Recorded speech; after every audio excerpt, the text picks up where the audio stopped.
भारत की सरकार है, मोदी सरकार है, ये इतनी बेहया सरकार है कि इसके ऊपर जनता की भावनाओं का कोई असर ही नहीं पड़ने वाला है। इनको जो करना है ये वो करेंगी। और इसमें इतना तो साफ हो गया कि इसराइल और यही इस युद्ध में अमेरिका का क्रूर अमानवीय चेहरा बिल्कुल उनका वो बेनकाब हुआ है। और वही स्थिति भारत में भी हुई है। भारत में भारत की सरकार और भारत की जनता, ये दोनों के बीच में सीधे सीधे विभाजन रेखा दिखाई पड़ रही है। भारत की सरकार अपने पूरे प्रयास, पूरे दमखम के साथ ये फिलिस्तीन के ये समर्थक आंदोलनों पर, लोगों पर ये क्रूर तरीके से उसको रोकने की कोशिश करती रही। लेकिन भारत का नौजवान, भारत के लोग जो उनकी परंपरा रही है उसके हिसाब से वो फिलिस्तीनी जनता के साथ साथ खड़े रहे।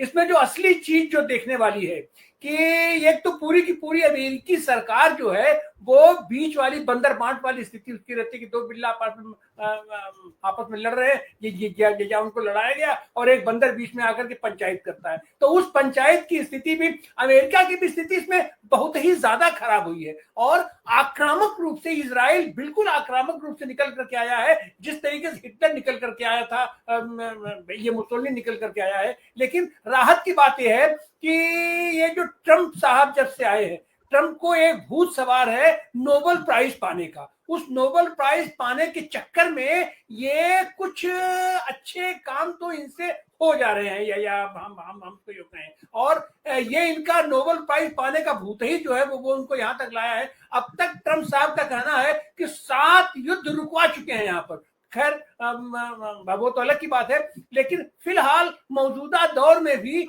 वो अपनी दावेदारी पक्की करना चाहते हैं नोबेल प्राइज के लिए। लेकिन नोबेल प्राइज की वो जो समिति है, अपना कोऑर्डिनेशन कमेटी है, उसने स्पष्ट कर दिया कि अब तो इस बार का मामला तो हो चुका है। हाँ, यह जो इनका प्रयास है 20 पॉइंट प्रोग्राम का, अगर ये अस्थायी हो जाता है तो हम आगे के लिए विचार कर सकते हैं। तो ऐसा लग रहा है कि ट्रंप आगे विचार में वो बने रहे, इसके लिए वो अब उस तरीके से इजराइल पर दबाव नहीं डालेंगे कि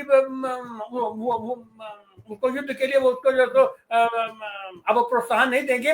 तो इसके चलते हो सकता है कि इजराइल को पर थोड़ी सी लगाम लगे। लेकिन जब एक बदमाश बच्चा हो जाता है, जब एक गुंडा रहता है और उसके मुंह में खून लग जाता है शेर के, तो वो फिर छोड़ता नहीं है। तो ये फिलहाल तो दिखाई पड़ रहा है, लेकिन आने वाले दिनों में ये कितना अस्थायी रहेगा इसके बारे में नहीं कहा जा सकता। हाँ, ये तो निश्चित है कि फिलिस्तीन के ऊपर जिस तरीके का दमन इस बीच हुआ है और वहां नरसंहार हुआ है, तो दुनिया की पूरी पूरी मानवता कराह उठी है। और ऐसे लोग जो अमानवीय चेहरों के साथ पहले भी रहा करते थे, दूसरे विश्व युद्ध में थे, अपना प्रथम विश्व युद्ध में थे, उन लोगों की भी आत्मा कराह उठी है। और वो कहीं न कहीं से फिलिस्तीन के साथ मजबूती के साथ खड़े हुए हैं, जितने मजबूती के साथ भारत इस दौरान नहीं खड़ा हुआ, जिसको कि होना चाहिए था। भारत नॉन अलाइंड मूवमेंट का नेता रहा है।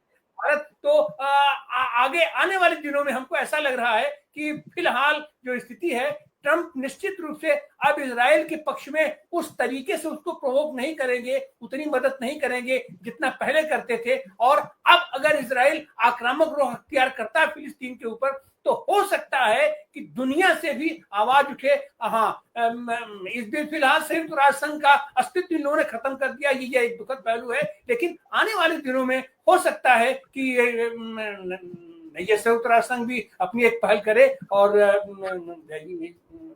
ये शांति की पहल अस्थायी रूप से हो सके। अगर हो सके तो ये अच्छी बात होगी और हम सारे लोगों की शुभकामना इसके प्रति कैसा हो। जी, बहुत बहुत शुक्रिया। मैं चाहूंगा कि बस जो है 1-1 मिनट की टिप्पणी जो है मैं चाहता हूं। तुषार जी, आपने तीनों जो है साथियों की बात सुनी अलग अलग दृष्टिकोण के साथ में। आपको क्या संभावना है कि ये जो सपना है, एक वो सपना हमारे प्रधानमंत्री का भी है, वो दोनों का कॉमन सपना है, दोनों के बीच में बहुत सारे साम्य हैं, दोनों के बीच में बहुत सारी एक किस्म की बातें हैं, तानाशाही पूर्ण रवैया और जब चाहे वो। तो आपको क्या लगता है कि क्या संभावना है कुछ मतलब नोबेल प्राइज पुरस्कार की दिशा में कुछ बढ़ते हुए दिख रहे हैं क्या आपको डोनाल्ड ट्रंप? वो मुझे लगता है नोबेल पीस प्राइज की बदनसीबी होगी अगर उन्होंने ट्रम्प जैसे दरिंदे को ये प्राइज दिया। तो एक बहुत अच्छा होगा कि उसके बाद हमेशा जब भी नोबेल पीस प्राइज डिक्लेयर होता है तो लोग मुझे पूछते हैं कि ये नोबेल पीस प्राइज वालों ने बापू को नोबेल पीस प्राइज नहीं दिया, आपको क्या लगता है? मुझे लगता है कि अगर नोबेल पीस प्राइज ट्रम्प को दे दिया तो फिर कोई पूछेगा नहीं कि बापू को क्यों नहीं दिया, क्योंकि ट्रम्प जैसे हैवान की कैटेगरी में बापू को तो उनके दुश्मन भी नहीं रखना चाहेंगे। ये एक हम थोड़ा मजाक कर ले, पर सबसे बड़ी चिंता अभी ये है कि अगर नोबेल पीस प्राइज कमेटी ने अपने विवेक का इस्तेमाल किया और ट्रम्प जैसे को नोबेल पीस प्राइज नहीं दिया, तो उसके बाद क्या ये सीज फायर रहेगा या फिर ट्रम्प नेतान्याहू को वापस ग्रीन सिग्नल दे देगा कि भाई नोबेल पीस प्राइज तो नहीं मिला, अब गाजा खाली करवा दे तो मैं मेरा मिडिल ईस्टर्न रिवियरा वहां बांधूंगा। क्योंकि आखिर में तो वो एक लोढ़ा बिल्डर है, उसको जमीन के टुकड़ों पे अपनी रियल एस्टेट बांधने का ही वो है, जो चाहे व्हाइट हाउस में बैठा हो या कहीं भी। व्हाइट हाउस को भी अभी एक प्राइवेट क्लब वो बना रहा है। तो ये हमने देखना होगा कि ट्रम्प को नोबेल पीस प्राइज नहीं मिला तो क्या पैलेस्टीन में अभी जो युद्ध विराम हुआ है उसमें जो वो एक रेफरी का रोल अदा कर रहा है तो वो करेगा, या कहेगा कि नहीं अब तो मुझे तू खाली करवा के दे दे ताकि मैं मेरे लोगों को भेज के वहाँ एक रियल एस्टेट अपॉर्चुनिटी क्रिएट करूँ। तो ये हमने समझना होगा, देखना होगा। और आपने जो 2 लोगों की बात की, ये 3 लोगों की बात, 3 चोर एक साथ मिलकर एक दूसरे का जो एजेंडा है वो फुलफिल करने में मदद कर रहे हैं। और हमारे प्रधानमंत्री इसमें उस जुई की तरह है जो हाथी के बालों में बैठ जाती है और उसे लगता है कि देखो हाथी मेरी सवारी है। जी जी जी। और मैं फिरोज भाई, मैं आपसे टिप्पणी लेना चाहता हूं कि आपकी जितनी जानकारी है इस विषय की, आपको क्या लगता है कि कितना समय तक ये चलेगा, युद्ध विराम कितना चलेगा? क्या ये शांति जो भी अभी कुछ दिनों के लिए है? नहीं, बेसिकली पॉइंट है कि तुषार भाई की बात सही है, नोबेल कदम उठाए हैं। वैसे मेरा मानना है कि इस साल का नोबेल प्राइज फिलिस्तीनी जनता को देना चाहिए, उनके डॉक्टर्स, उनके जर्नलिस्ट, उनके नर्सेस, उनके मेडिकल एड एक्टिविस्ट जिन्होंने अपने जान को हथेली पर डाल के काम किया है। They deserve the prize. कुछ लोग फ्रांसिस कैल्विनीज, ग्रेटा थर्नबर्ग का नाम ले रहे हैं, ये सब सपोर्टिंग एक्टर्स है। मेन है फिलिस्तीनी जनता, जिनके सैक्रिफाइस ने दुनिया के कॉन्शियंस को ये लेवल पे लेके गया कि दुनिया के मानव के इतिहास में नहीं हुआ है। एक मुल्क, एक शहर नहीं दुनिया में जहां फिलिस्तीन के झंडे नहीं दिखते, जहां फिलिस्तीन के लिए लोग सड़कों पे नहीं आ रहे। इस बार कुछ और हो चुका है। मैं मानता हूं कि हमको सब मानव बनाने में, हमारे हृदय को परिवर्तन करने में फिलिस्तीन के लोगों ने बहुत बड़ा रोल निभाया है। ये 2 साल में हम लोग ज्यादा मानव बने हैं, मेरा मानना है। दूसरी बात यह है कि दूसरी बात यह है कि टकर कार्लसन का जो नाम इन्होंने लिया, टकर कार्लसन ने क्लियर कट बोला है कि व्हाइट हाउस हो या पेंटागन हो या अमेरिकन मीडिया हो, अभी लैरी एलिसन ने तो CNN तक को खरीदने की बात अभी हो चुकी है। CBS, जितने एंटी ट्रम्प चैनल्स है वो सब के सब जूइश बिलियनर्स खरीद रहे हैं। अडानी अंबानी के it is that formal in America. पहले CNN और फॉक्स हुआ करता था, अभी तो CNN भी फॉक्स जैसा हो जाएगा। तो एक वो बात है, इसलिए अमेरिका का पूरा कंट्रोल जूइश लॉबी का है। ये टकर कार्लसन खुलकर बोल रहे हैं और ये सब प्रो इजराइल लोग थे। कैडेंस ओवेंस, टकर कार्लसन, ये जो बोल रहे हैं। और चार्ली कर्क जो मारा गया, उसने जाके ट्रम्प को बोला था ईरान पे हमला मत करो। चार्ली कर्क ने बोला कि भाई 6 घंटे इजरायली आर्मी कहां थी 7 अक्टूबर को। ये जो सब सवाल, चार्ली कर्क मारा गया, मोसाद ने उसको मारा है। ये जो सब सवाल क्रिश्चियन कॉन्जर्वेटिव राइट विंग और मागा सपोर्टर जो उठा रहे हैं, ये पूरा का पूरा इजरायली बेस खत्म होते जा रहा है अमेरिका में। और अभी ट्रम्प नेतन्याहू ने कुछ इन्फ्लुएंस को जमा किया था, एक एक ट्वीट के लिए $7,000 वो सोशल मीडिया इन्फ्लुएंसर को मिलेगा। और सभी चर्चेस को उन्होंने टारगेट किया है, वेस्टर्न बेल्ट, ईस्टर्न बेल्ट, सब सदर्न बेल्ट, पूरे देश में वो लोग क्रिश्चियन जो वोट उनके हाथ से जा चुका है, क्रिश्चियन बेस जो जा चुका है, वो सबको लाने का भी इंतजाम वो लोग करे, ला नहीं पाएंगे। उसके साथ और एक खतरा है, एक अनाउंसमेंट एक जूइश एक्सट्रीमिस्ट ने कर दिया है कि मुझे लग रहा है कि अभी आईसिस और अलकायदा क्रिश्चियन चर्चेस पे हमला करेगी। तो ये टिपिकल प्लान है मोसाद का, नेतन्याहू की, जब जब भी ऐसी किस्म की घटना घटती है तो बड़े पैमाने में आतंकवादी हमला कराओ। मगर आप और एक बात देखिए कि अभी टकर कार्लसन 9/11 पे लगातार डॉक्यूमेंट्रीज निकाल रहा है, रील्स निकाल रहा है कि 9/11 WTC का जो हमला वो पेंटागन का, ये किसने किया, मोसाद ने किया है, उसका मानना है। और ये सब सवाल अभी सामने आ रहे हैं। तो it is a losing proposition for Israel in America. जो आखिरी उसके पास एक था देश और क्रिश्चियन बेस था उसके पास, जूस तो निकल रहे थे उसके हाथ से, यंग जनरेशन जूस का तो उनके हाथ से निकल गया है, मगर एक क्रिश्चियन ज़ायनिस्ट बेस था, क्रिश्चियन कॉन्सर्वेटिव बेस था, अभी वो भी हाथ में निकल रहा है। और आखिरी बात बोलूं कि नवंबर में जो कांग्रेस इलेक्शन होने वाले, जिसमें जोरान ममदानी से कोरी बुश जो डायरेक्टली एपैक को चैलेंज कर रहे हैं, बोला कि आपका पैसा भी नहीं चाहिए, हमने कभी लिया भी नहीं है, मगर आपके जो मिलियंस ऑफ डॉलर्स हमारे खिलाफ है, वो एपैक के फंडिंग को हम लोग हरा कर, और जनता उनको सपोर्ट करिए, हम लोग हरा कर आपके एक एक कैंडिडेट को हरा देंगे। तो जब ये पॉलिटिकल चेंज आएगा नवंबर में कि एपैक के इजरायली फंडेड कैंडिडेट्स ही आ रहेंगे, तो आपका बचेगा क्या? इसलिए बहुत ही खतरनाक परिस्थिति है कि आतंकवादी हमला मोसाद करवाएगा अमेरिका में अपने आप को बचाने के लिए, या क्या होने वाला है। अभी भी परिस्थिति बहुत ही गंभीर है, इनसे चंगुल का निकालने का बहुत ही मुश्किल होता है। मगर फिलिस्तीन ने एक बहुत बड़ा काम कर दिया, दुनिया की आंखें खोल दी है, पूरी दुनिया के हृदय भी खोल दिया और आंखें भी खोल दी। जी, बहुत शुक्रिया आपका। मैं पाशा जी आपसे आप म्यूट कर लें जी। पाशा जी, मैं आपसे जानना चाहता हूँ, ये तो एक बहुत बड़ा एक गांधीवादी प्रयोग हुआ। मतलब ये है कि खुद लाठी खा करके लाठी मारने वाले की बर्बरता के प्रति लोगों का मन बदले। ये जो पूरा प्रयोग देश में गांधी जी ने किया था, वही प्रयोग फिलिस्तीन की जनता ने किया है। जो कुछ भी उन्होंने सहा है और या बर्बादी जो पूरी झेली है, नरसंहार जो पूरा झेला है, उसके चलते ही कॉन्सेंस इस तरीके से लोगों का, जिसे कहा आपने पहले भी कहा था कि वो हिल गया है। अब आप इसको आगे किस दिशा में जाता हुआ देखते हैं? आपकी अंतिम टिप्पणी।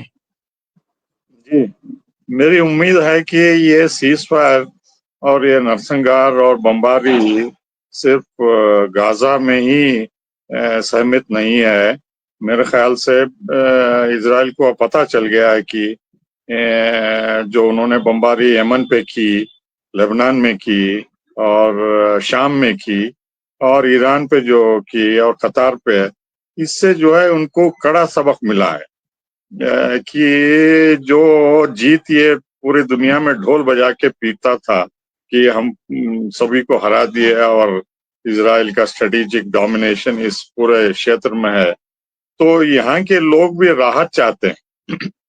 लेबनान के लोग भी बहुत कुर्बानी दिए हैं, यमन के लोग भी सिर्फ 2 साल ही नहीं, पिछले 12 सालों से उन्होंने इतनी कुर्बानी दी है। और ईरान के लोग पिछले 50 सालों से दे रहे हैं तकरीबन सैंक्शंस। और इजराइल जो है हर तरीके से वेस्टर्न वर्ल्ड के साथ मिलकर ईरान की हुकूमत का तख्ता उलटना चाहता था। तो अब सिर्फ सो कॉल्ड ईरान के दुश्मन ही नहीं, लेकिन उनके दोस्त भी जो है कतार जैसे और इमारात जैसे, सऊदी जैसे, वो भी डगमगाने लगे कि ये दुश्मन के साथ ही नहीं, किसी को नहीं छोड़ेंगे। तो इस लिहाज से जो है यहाँ के हुक्मरानों को भी कुछ सबक मिला है कि अगर आप फलस्तीनियों के साथ नहीं हैं तो आपका भी नंबर एक ना एक दिन आएगा बोल के। तो इस लिहाज से जो है पूरी क्षेत्र में लोग अमन चाहते हैं और इजराइल को हथकड़ी डालने पे मजबूर करेंगे एक ना एक तरीके से। ये मेरे ख्याल से गाजा में पहला कदम है।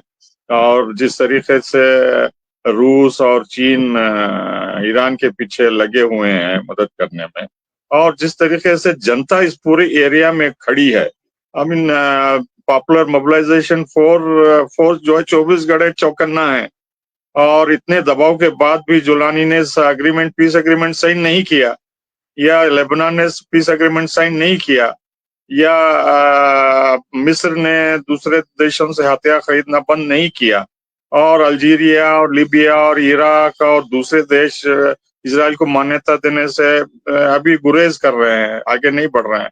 तो जनता में जो है आक्रोश इस एरिया में गाजा से पूरी आग फैली हुई है, और लोग राहत चाहते हैं।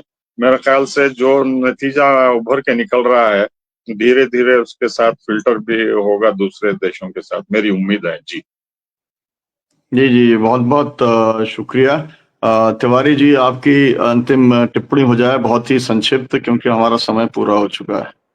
जी, इतना तो निश्चित है कि यह जो मौजूदा स्थिति आई, इसके पीछे सारी की सारी प्रक्रियाएं और पूरी दुनिया का जनमत इसके लिए है, और वो जनमत इजराइल का भी है। इजराइल के भी लोग नेतन्याहू के इस आक्रमण से के अब तो खिलाफ दिखाई पड़ रहे हैं। जिस तरीके से उसको मुंहतोड़ जवाब दिया गया है तमाम देशों से, और सबसे बड़ा मुंहतोड़ जवाब दिया है गांधीवादी अहिंसक तरीके से फिलिस्तीन की जनता ने दिया है। तो इस जनता के दबाव में, और ट्रंप महोदय का यह जो लालच है कि नोबेल शांति के अमेरिका के उस ये 4 राष्ट्रपतियों ये रूजवेल्ट और विल्सन, जिमी कार्टर और ओबामा के नीचे इनका भी नाम लिखा जाए, तो यह लालच हमको ऐसा लग रहा है कि ट्रंप साहब को प्रेरित करेगी या उसको ललचाएगी कि अब वो भी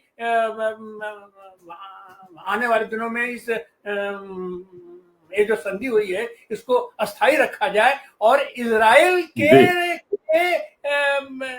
इनको भी है कि जनता के बीच अब इनकी भी लोकप्रियता इसको लेकर के उस तरीके से नहीं है, लेकिन वो तो थेथर आदमी है, वो तो अपना कुछ न कुछ अपनी हरकत तो जरूर करेगा, क्योंकि उसकी भी सत्ता वहां से हिल रही है। वो अपनी सत्ता बचाने के लिए वो कब तक वहां पर शांति बनाए रखेगा वो तो अलग की बात है, लेकिन हमको ऐसा लगता है कि ट्रंप जो है अब इसमें उस तरीके से हस्तक्षेप नहीं करेंगे, हाथ नहीं डालेंगे जिस तरीके से इसके पहले अमेरिका करता रहा है और लोग करते रहे हैं। जी, बहुत बहुत आपका शुक्रिया। हम उम्मीद करते हैं कि जो पूरी दुनिया का अंतर्राष्ट्रीय दबाव बनेगा, उसके अंदर बेंजामिन नेतन्याहू को वॉर क्रिमिनल के तौर पे ट्रायल भी किया जाएगा, और उनको अपनी सत्ता भी खोनी पड़ेगी, क्योंकि लोगों ने ये देखा है कि 2 साल के अंदर किस तरीके का मतलब उन्होंने जीवन नरक तो किया ही फिलिस्तीनियों का, लेकिन इजरायली भी एक अपना जीवन जो है नॉर्मल उसके साथ में नहीं जी पाए। इसलिए जिन वीडियोस की बात फिरोज मीठी बरवाला जी कर रहे थे, ऐसे वीडियोस जो है इजरायलीज के भी आ रहे हैं, विशेष तौर पे यूथ के आ रहे हैं, जो इस जो फर्स्ट फेज ऑफ ये एक है युद्ध विराम है, उससे वो खुशी जाहिर कर रहे हैं, राहत वो महसूस कर रहे हैं। तो बहुत बहुत शुक्रिया फिरोज मीठी बरवाला जी, पाशा जी, डॉक्टर तिवारी जी, आप सबका।